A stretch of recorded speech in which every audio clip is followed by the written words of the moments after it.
Hi everyone, it's Sherry. I hope that you're having a wonderful day. Y'all get ready because today is going to be great. Stay tuned.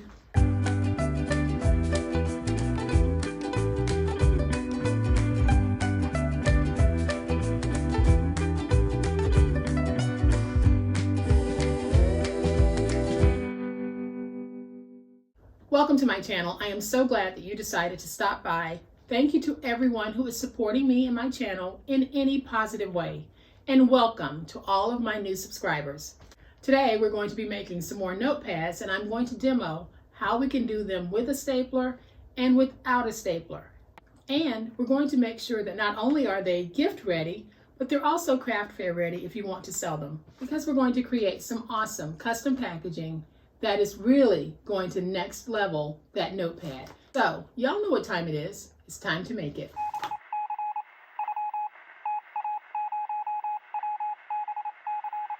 All right, so here's a closer look at the 3 mini bullet notebooks that I have made with their own custom coordinated packaging.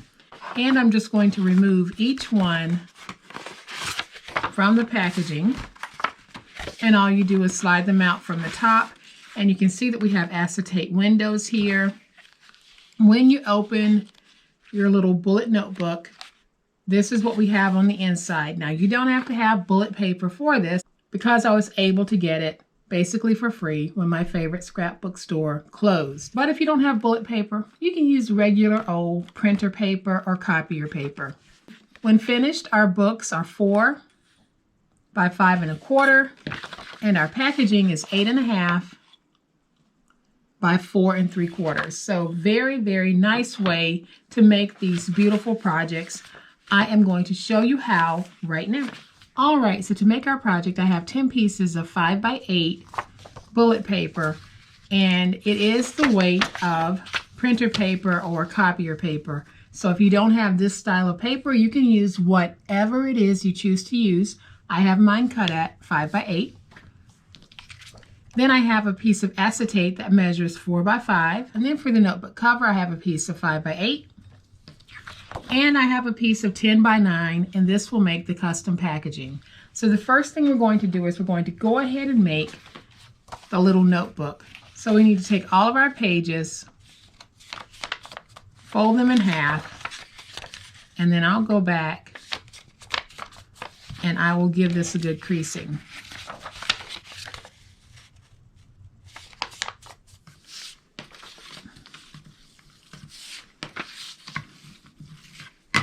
So then once you have all of these folded and you've got nice scores on them, let's go ahead and stack them all inside the other. So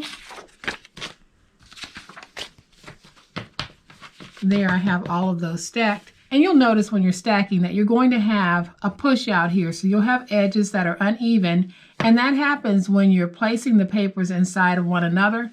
It just pushes the one that was put in last out a little bit more. So you're stacking and pushing forward. We're going to fix that. So now I'm just going to take my cover and I'm just going to fold it in half. If you're using a paper that you think will crack, go ahead and place it in your scoreboard. If not, just fold it and then very gently crease that fold. And now we have the cover for our book. And you're able to see it better here where the edges are sticking out. So I'm going to bring in my ruler, place my ruler right on the edge of the journal cover, take my finger blade, make sure you have a nice sharp blade, and we're just going to trim through until we have trimmed off that overhang. And you can see that we have a nice crisp edge now. And now I'm going to bring in my long arm stapler. If you don't have a long arm stapler, don't feel as though you have to rush out and buy one. If you have a stapler that you can pull open and just lay the head out while you punch a staple, you can use that as well. If not, I'm going to show you the second method for getting holes in this book.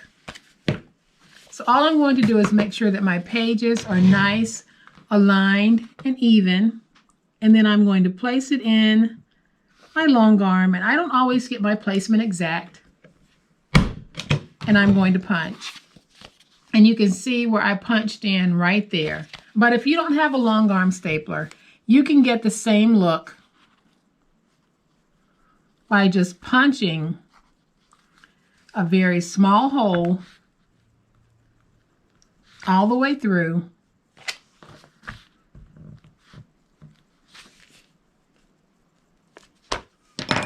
And there's one hole, and then we're going to get our second hole. And I'm just estimating, but you can be more exact by doing a measurement if you want to. But I am just making 2 holes, and now I'm going to take a staple, and let's just put that staple through the hole. It's hard for me to show this part to you, but all I'm doing is I have put the staple through the hole, and then I'm just going to press it flat.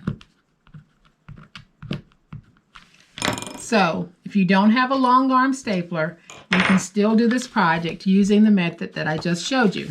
So now we have our book. I'll use my big old spatula to really crease that edge. And we have another little bullet notebook.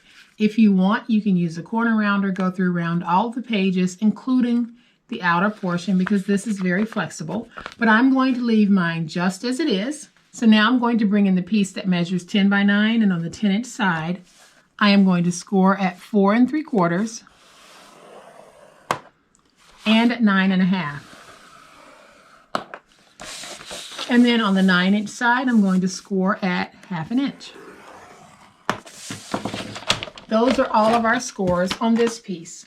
So let's go ahead and fold and burnish the scores. So here at the bottom, we have a corner piece that I am going to remove altogether.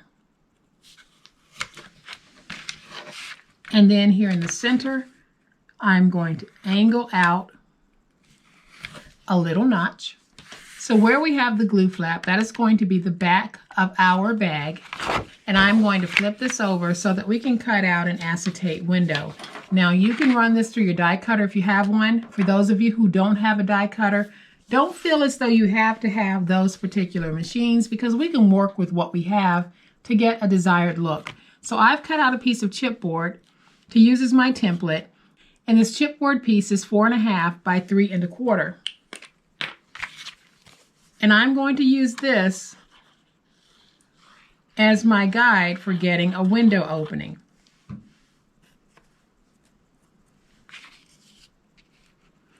And so I'm just going to place it down wherever I want that window.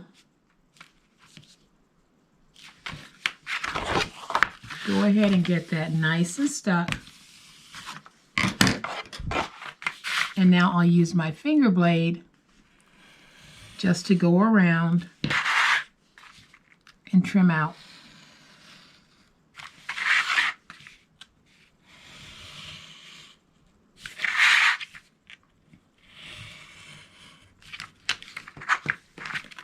And so now I'll remove that piece, and you can see that I have an opening for my window. Now I can take my 4 by 5-inch piece of acetate and place it down. And I'm going to do that by placing some glue along the edge. I'm not going to place a whole lot of glue because we don't need to run a thick bead of glue. We just need to run a very thin bead.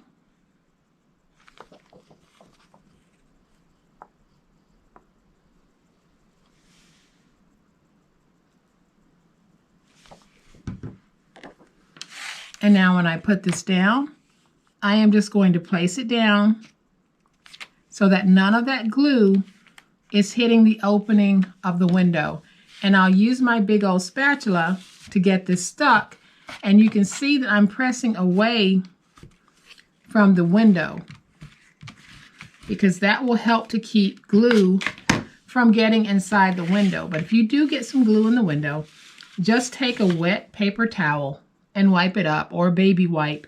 Anything wet will remove that glue while it's still wet. So now we're going to take this piece and we're going to fold it up and glue it down.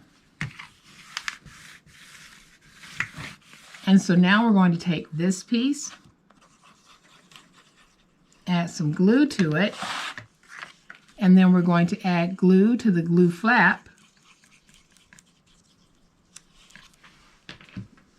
And now we can take these two and just fold them over and get them matched. Just push that piece in.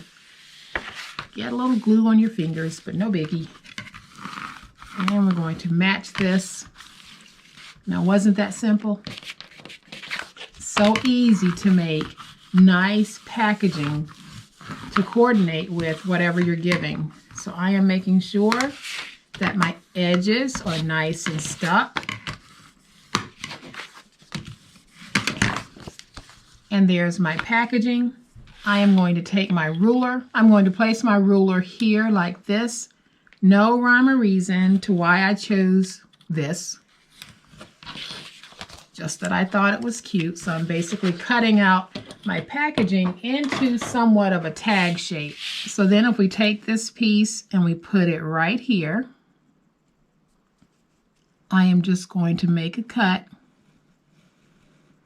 with my finger blade, tracing along that piece. And now I have a deep enough groove to where I can just put that finger blade in and complete the cut.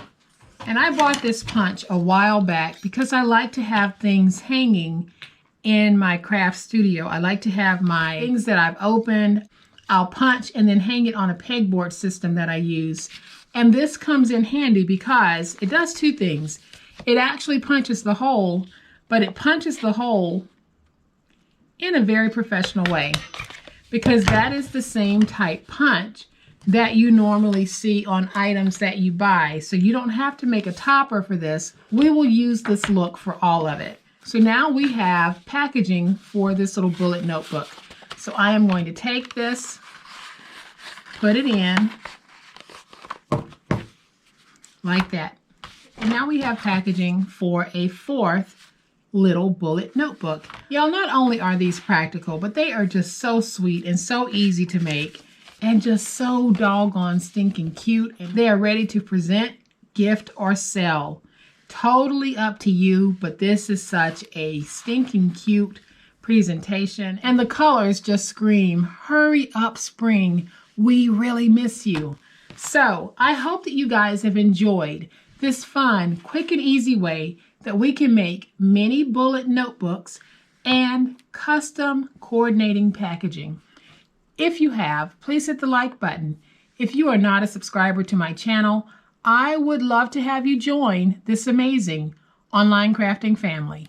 You guys, as always, please be safe, be kind, be the reason someone smiles. Happy crafting, and we'll chat later. Bye.